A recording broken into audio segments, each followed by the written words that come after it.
За энэ бид нар нэг төсвийн өрөөний мэдээлэл төсөө ярьж байна л да. Тэгэхээр энэ бүтэн жилдээ бодлого ямар байх вэ гэдэг нэг харагдаад явах. Ер нь ямар бодлого байгаа бэ? Энэ жилийн төсвийн хүрээ, төсвийн мэдээллийн цаана. Одоо юугаар гээгүүлэх юм бэ? Ард болно. За энэ дампуураагүй салбар байгаа мó манай улс оронд? Бүгд л дампуурсан юм шиг байна шүү дээ. Зүгээр жишээ татаад ганц хоёр хэлж болж байна би бол. Януут хугацаатай юм чинь. За одоо манай ардын намынхан маань өдрөөс өдөрт хөрөнгөтний нам шиг харагдаад байна л да. Хэдэн дарганаар нь улмал баяжчих юм. Нөгөө ардын намын гишүүд, ард түмэн маань улмал ядуураад ах юм. Авилга ихсээл ах юм. Одоо энэ маань ямар учиртай юм бэ? Энэ минь ч одоо багасгах шинж алга энэ төсвийн байдлаар бол. Та нарын нөгөө мөрийн хөтөлбөрчин дотоодын нийт бүтээгдэхүүний 20% нь улсын төсөв байна гэж та нар чинь зарлал яваад ирсэн шүү дээ. Тэгээ одоо энэ ч одоо залилан болж байна уу? Ард түмнийг залилсан. Одоо та нарын төсөвчин бол өнөөдөр ярьж байгаа нь бол 30% байна. За бүх яамны сайд нар хариулаарэ. Ямар гэрэл гэгээтэй баян болох яах юм гэдгийг. Одоо хаар боловсролын яам нэг сандал дээр гуруулаа сууж байгаа хүүхдүүд нэг ангид далуулаа байна. Гэхдээ яахаараа юм бид юм бэ? Бид нар чинь 2021 онд 17 80-ийн төсөв ярьдаг байсан шүү дээ. Одоо бид нар 33 80-ийн төсөв ярьж байна. Тэгээ хараа л да энэ яамны тоо 18. Та нар тэгээд ангаараа засаг барьж байгаа юм бол наадхаа нэг 9 эсвэл очиж болдгоо юм уу? 9 яамтай байж. Гэх мэтлэнгийн ийм асуултууд байна. Сүүлийн 10 жилд бол хурал цуглааныг маш их хийсэн шүү дээ. Дандаа л худлаа ярьдаг. Бас энэ юмаа тэгэл дандаа яриа явах юм байна л та. Тэгэл 126 гишүүнтэй боллоо. Гээд байсан хаана байгаа. Юм сайжирна гэдээсэн. Улмал дордоод авах шиг байх юм. За тэр харж байхад энэ хил холболтын гэрээ энэ төргээд юмнууд яриад байна л да. Гэхдээ бид нар яхаараа 200 сая тонн нүүрс гаргадаг юм бэ? Зориуд энэ эсрэг ажиллаад ах юм. Яаж ядуу байхгүй, яаж одоо монголчуудыг гэртээ байхгүй, их орондоо амьдрах тийм юм хааж боосон. Хувийн гэрчлүүд хийхгүй юм алгал байна шүү дээ. Тэр эрчим хүчний станцаа чинь хамгийн том турбинтэй 150 мегаваттын турбинтэй тийм юм хийж чадчих л шүү дээ. Тэгээ одоо төр хамаг юмыг сайхан бид нар хийч нэгээд байдаг. Үндсэндээ 1 төгрөгөөр их юмыг 2 төгрөгөөр хийж байна. Тэгээ их ловер их байна шүү дээ. Одоо хууль зүйн байнгын орооны дараагаар ажиллаж ах үед би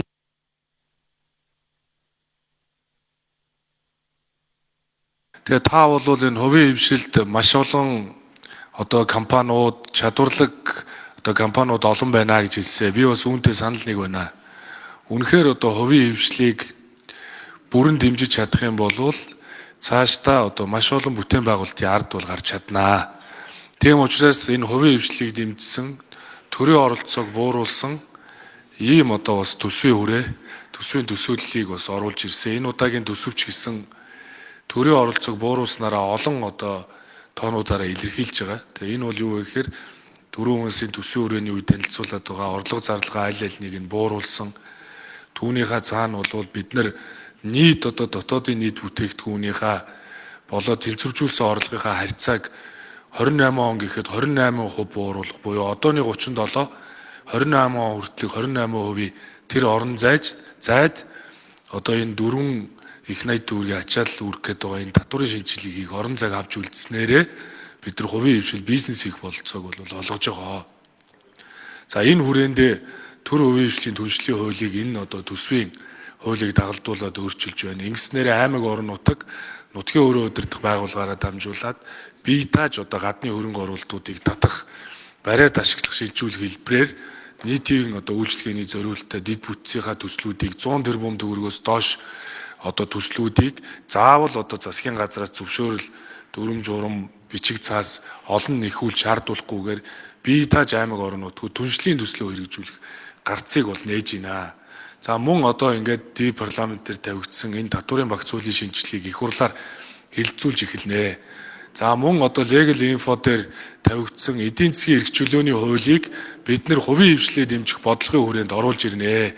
Эдийн засгийн эрх чөлөөний хуулиар одоо үндэсний аюулгүй байдал нийтийн ашиг сонирхлыг хөндөөгүй бол хувийн хөвшил бизнесийн үйл ажиллагаанд төр хөндлөнгөөс оролцох, нэмэлт зохицуулалт, нэмэлт хяналт, нэмэлт давхар хяналт шалгалт хийхийг хуулиар бүрэн хориглож байгаа. Ингээд эрх зүйн байдлын дордуулсан ямар нэгэн өөрчлөлтийг төрөөс үзүүлэхгүй байх буюу одоо гинтийн шийдвэр гаргахгүй байхад одоо хязгаарлах эдийн засгийн эрх чөлөөний хуулийг боловсруулсан. Үүнийг анх удаа 400 одоо хүчин төгөлдөр мөрдөгдөж байгаа хуулиуд дээр шүүлтийг одоо AI дээр хийгээд 200 хууль гараад эндээс нь 110 хуулийн өөрчлөлтийг дагалдуулж байна. Ингэснээр хувийн хвшлийг бизнес эрхлэх боломж болцоог одоо хуулиар бүрэн олгоно. За мөн одоо гадаадын хөрөнгө оруулалтын хуулийг батална гэж их олон жил ярьлаа. Тэгэхээр хөрөнгө оруулалтын хуулиа баталж хөрөнгө оруулагч нараа хамгаалахгүйгээр бид нар цаашаа эдийн засгийн өсөлтийн 5.7%-ийг хангахгүй. Бид цаашдаа энэ төлбөрийн тэнцлийг эерэг болгож чадахгүй. Тийм учраас хөрөнгө оруулалтын хуулийг олон жил ярьсан бол одоо энэ хөрөнгө оруулалтын хуулийн нэмэлт өөрчлөлтийг эдийн засгийн эрх чөлөөний хуулийг дагалдуулаад одоо өргөн мэдүүлж байна. За мөн одоо энэ олон дүрм журм хүнд суртал тэгийг арилгах чиглэлээр өнгөрсөн хугацаанд засгийн газар дээр хуульд давсан журмуудыг цэгцлэх ажил явагдаад 56 журам цэгцэлсэн. Сая одоо шинэ засгийн газар байгуулагдаад 20 компанийг нэгтгэж нийлүүлж өөрсдөө зохион байгуулсан. 2 их найдын хэмнэлт хийсэн. Одоо энэ хэмнэлт үргэлжлэнэ. Хэрэглээгээ хувнаа.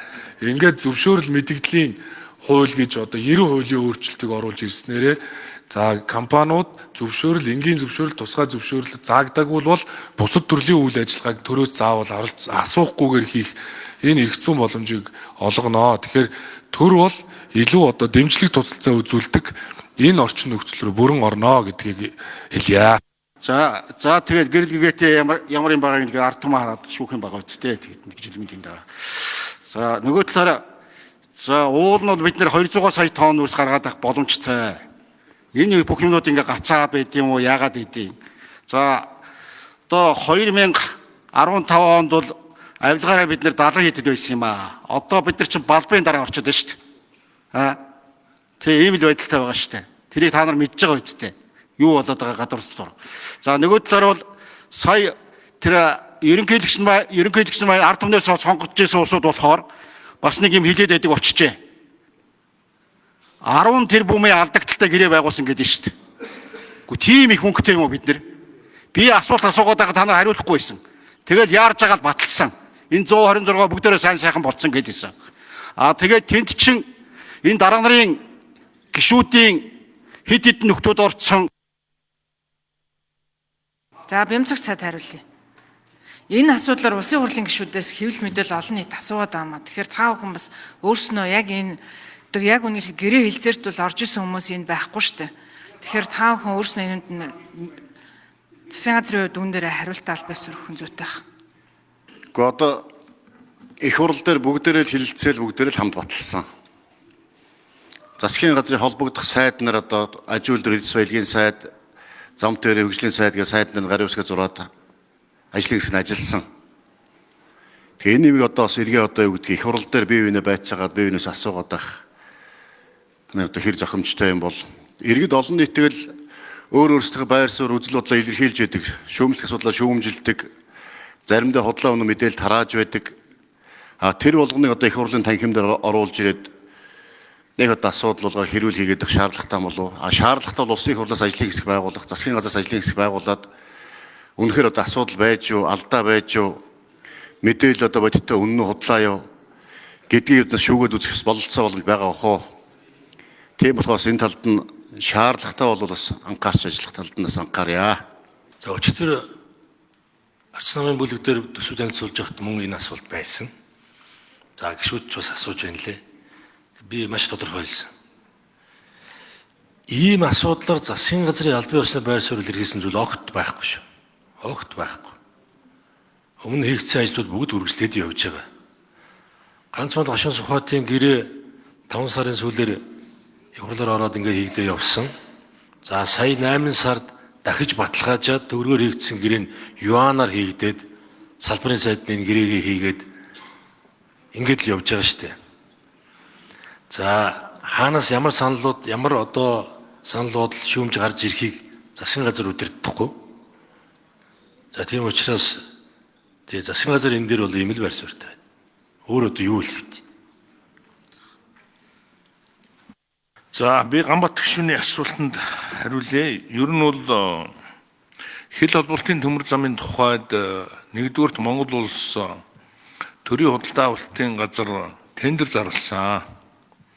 Хятадын компани өөрөөр хэлбэл урд одоо хөршийн гүүрэн байгууламжийг барих тэр компанийг одоо энэ тендерт оруулсан. Хятадын одоо 2 компани орж ирсэн. Манайд бол одоохондоо ийм төвөгшил ихтэй барилгын байгууламжийг барих компани одоохондоо байхгүй. Яг тэгэхээр энэ 18.3 км ийм гүүрэн байгууламжтай хил холболт байгаа. Амт шүнэ. Одоо хамгийн өндөр нь бол 30 м, хамгийн нам газартаа 20 м ийм өндөршилтэй дандаа гүүрэн дээгүүр явах, нарийн бол өргөн царгийн төмөр зам явах ийм байгууламж байгаа. Тэгээ энийг худалдаа авах төрийн худалдаа авах газар шалгаруулад Хятадын CRCC буюу Хятадын зам гүүрийн компани шалгарсан хамгийн бага үнээр 848 тэрбум буюу доллараар 235 сая доллараар шалгарсан.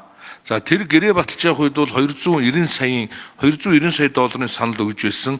Их хурал дээр яригдж яхад гишүүд одоо та гэрээ хийх гэж байгаа хамгийн бага үнээр одоо хийхийг бодоорой гэдэг ийм захиа даалгавар өгсөн. Энийг одоо биелүүлсэн. Тэр утгаараа одоо энэ ажил ингээд нэгдүгürt явагдаж байгаа. Хоёрдугаарт энийг бол ямар нэгэн оптек байхгүй. Монгол тал өөрийнхөө одоо тендерт одоо шалгарсан компанид өөрөө одоо 5-7-оос шууд бэлэн мөнгөөр нь төлөх юм аа. Энэ байгууламжийг мөнгийг өртгийг Монгол талынхаа байгууламжийн мөнгийг бид өөрсдөө төлнө. Хятад тал өөрсдийнхээ байгууламжийн мөнгийг өөрсдөө төлж байгаа. Тийм учраас бид урьдчилгаа мөнгөө төлөөд барилга байгууламжийн ажил эхэлсэн. Хоёр дахь таалтанд бол аль болохоор Монгол компаниудыг энэ туслан